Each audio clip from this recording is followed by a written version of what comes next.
Halo, assalamualaikum warahmatullahi wabarakatuh. Ketemu lagi dengan Bu Santi di ruang temu. Sebuah ruang untuk melakukan temu meski terpaut jarak dan waktu. Nah, kemarin kita udah belajar ya tentang perlawanan terhadap penjajahan Eropa part 1. Di situ kita belajar tentang perlawanan yang dilakukan masyarakat Indonesia, beberapa kerajaan terhadap penjajahan Portugis. Nah, kali ini kita mau melanjutkan ke part 2-nya nih. Nah, ini dia. Oke, kita kemarin sudah bahas tentang perlawanan rakyat Ternate terhadap Portugis, perlawanan Demak, dan perlawanan Aceh terhadap Portugis. Nah, kali ini kan perlawanannya masih ada banyak nih. Jadi perlawanan bangsa Indonesia terhadap Belanda itu terbagi atas dua masa, yaitu pada masa VOC dan pada masa kolonial Belanda. Pada masa VOC ada dua perlawanan, yaitu perlawanan yang dilakukan oleh Kesultanan Mataram dan perlawanan oleh Kesultanan Goa Makassar. Sedangkan di masa kolonial Belanda ada 8 perlawanan. Yang pertama adalah perlawanan Pattimura Maluku, kedua adalah perlawanan Pangeran Diponegoro, perlawanan Kerajaan Palembang, Perang Padri yang dipimpin oleh Tuanku Imam Bonjol, yang kelima adalah Perang Aceh, yang keenam perlawanan Sisingamangaraja ke-12, dan yang ketujuh Perang Bali, terakhir Perang Banjar dari Kalimantan Banjarmasin. Nah, kali ini kita mau bahas perlawanan pada masa VOC, yaitu perlawanan yang dilakukan oleh Kesultanan Mataram dan perlawanan yang dilakukan oleh Kesultanan Goa Makassar. Siap-siap simak ya. Oke, perlawanan pada masa VOC. Kesultanan Mataram. Awalnya sebenarnya VOC itu diizinkan untuk membangun loji sebagai kantor perwakilan dagang di daerah Jepara. Jadi awalnya Kesultanan Mataram tuh oke-oke aja nih.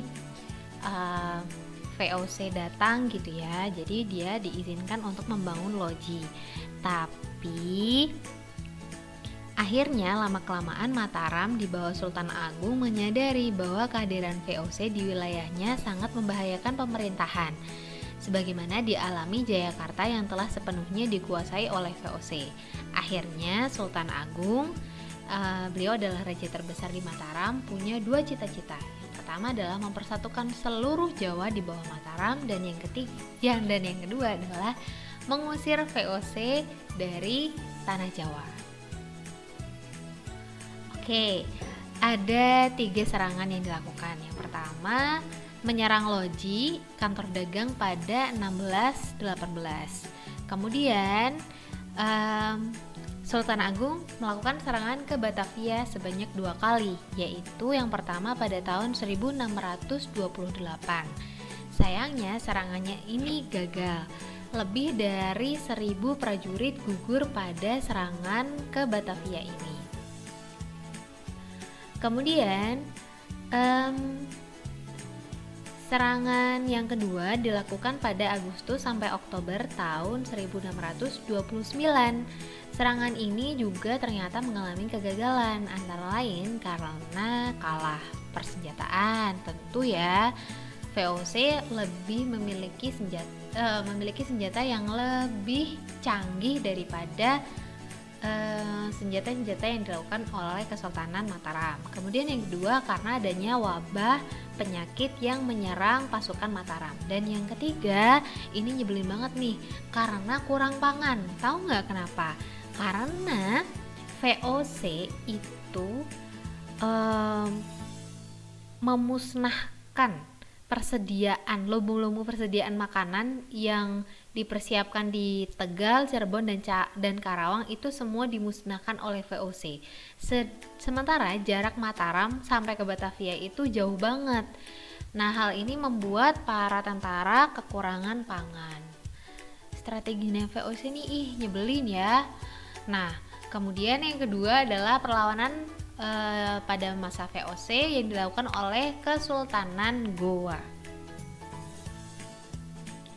Oke, pada abad ke-17, Sulawesi Selatan telah muncul beberapa kerajaan kecil. Ada 4, yaitu Kerajaan Goa, Talo, Sopeng, dan Bone. Di antara keempat itu, Kesultanan Goa adalah kesultanan yang terkuat. Ada 3 faktor yang menyebabkan kekuatan Goa di antara kerajaan-kerajaan yang lain. Hal ini di bidang ekonomi juga ya. Yang pertama karena letaknya strategis. Makassar itu berada di lalu lintas perdagangan Malaka, Batavia, dan Maluku. Jadi dilalui jalur perdagangan. Yang kedua, jatuhnya Malaka ke tangan Portugis, yaitu efeknya tuh pedagang-pedagang dari Malaka itu akhirnya pindah ke pelabuhan Makassar gitu. Hal ini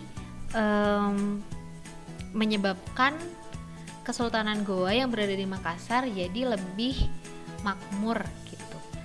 Dan yang terakhir adalah posisi Makassar sebagai pelabuhan transit lada yang berasal dari Kesultanan Banjar atau Banjarmasin gitu. Nah, awalnya ya hubungan antara VOC dan Makassar tuh baik-baik aja sampai akhirnya VOC itu bilang akan memonopoli dagang Malaka, Batavia, Maluku gitu. Nah, hal ini membuat hubungan antara VOC dengan Goa menjadi retak. Jadi terjadilah beberapa perlawanan yang dilakukan oleh Kesultanan Goa terhadap kependudukan VOC. Hal pertama yang dilakukan adalah pelucutan dan perampasan armada VOC di Maluku oleh Sultan Hasanuddin dan pasukannya. Hal ini menyulut terjadinya Perang Makassar yang terjadi selama 3 tahun, yaitu dari tahun 1666 sampai 1669. Makassar pun berupaya menerobos monopoli VOC yang kerap memicu ketegangan. Kebijakan Makassar membantu rakyat Maluku melawan VOC juga memperkeruh hubungan keduanya. Gitu. Jadi Makassar ini juga bantu rakyat Maluku gitu, dan ini membuat VOC juga tambah geram gitu. Nah, VOC ini akhirnya memanfaatkan strategi politik adu domba, yaitu dia bekerja sama dengan Arung Palaka. Dia adalah Raja Bone. Nah, Raja Bone ini nih berseteru sama pasukannya Hasanuddin. Jadi memang dari awal Raja Bone sama Sultan Hasanuddin tuh nggak akur. Nah, VOC memanfaatkan kondisi tersebut. VOC akhirnya joinan sama Raja Bone, terus melawan pasukan Hasanuddin. Dalam serangan ini sayangnya pasukan Hasanuddin kalah dan diakhiri dengan adanya Perjanjian Bongaya. Perjanjian Bongaya ini dibuat pada tahun 1667 gitu. Nah, ada beberapa isinya nih ya. Ini dia. Yang pertama, Goa mengakui monopoli perdagangan VOC. Jadi, Kesultanan Goa harus mau dimonopoli perdagangannya oleh VOC. Dan yang kedua, pedagang barat selain VOC harus meninggalkan Goa. Jadi VOC benar-benar ingin menguasai Goa. Yang ketiga, Kesultanan Goa wajib membayar kerugian perang semuanya sebanyak 250.000 ringgit.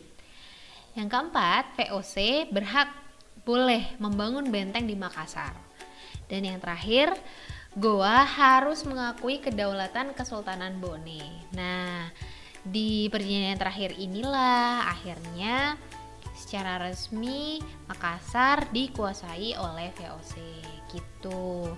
Nah, pada video berikutnya Bu Santi akan bahas lebih lanjut tentang perang-perang yang dilakukan oleh beberapa kerajaan dan juga tokoh-tokoh suatu kerajaan pada kependudukan Belanda, kolonial Belanda gitu ya. Jadi cukup sekian pembelajaran kita terkait perlawanan kerajaan-kerajaan terhadap VOC. Oke, Segini dulu dari Bu Santi. Jangan gentar belajar, tetap jaga kesehatan ya. Sampai jumpa di ruang temu berikutnya. Wassalamualaikum warahmatullahi wabarakatuh. Dadah. Oh iya, jangan lupa like, subscribe, komen, dan share ya. Siapa tahu video ini bisa memberi manfaat buat teman-teman kamu yang lain. Terima kasih.